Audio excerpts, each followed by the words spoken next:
Hello everyone, welcome back to the channel. Let's look at conditional formatting today. Let's say we want to highlight a row or record where we want to, let's say we have a value and we want to establish a threshold. And so for instance, let's say we want to do 1500 as our threshold here. So again, we're going to use the same data set. We actually looked at sum ifs earlier in the last video. Kind of a good way to aggregate and summarize values. And it's very dynamic as well. You can kind of alternate the formula there. But to this video, let's go ahead and highlight Control-Shift down and Shift-Tab and then Tab to scroll through the selection. So again, Shift-Tab to come back up.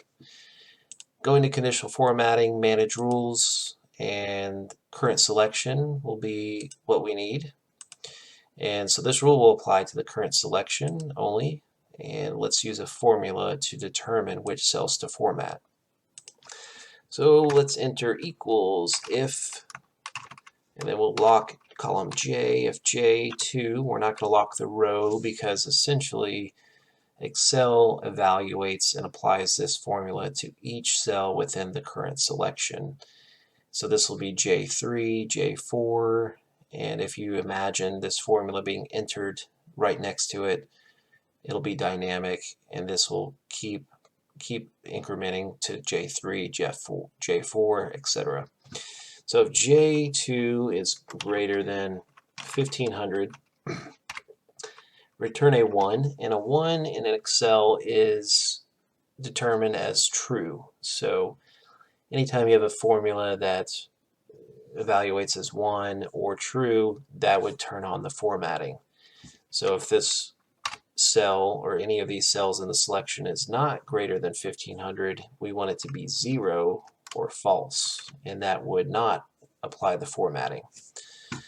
So let's format this with a green. So let's pretend this is a favorable number, anything above 1500, and we'll click apply. So we can see anything over 1500 is now highlighted. So if we wanted to apply this to the entire row, let's say it's more visually pleasing and easier to determine, for whatever reason you're using this data, we would just simply change the column where it applies to. So that would be C, and it could be capital or non-capital, it doesn't matter. Click apply, and now we have that applied to the entire row. So that's a great, easy way to make that stand out. So it's very useful, again, for any reporting purposes. If you have raw data, it's a great way to kind of, if you need to filter out based on color, you can do that as well. You can filter by color now. So it's, again, just a quick and easy way to kind of,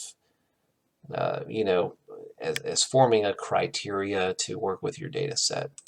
Let's say we want to make this dynamic. So let's say sales above, now let's say 2000.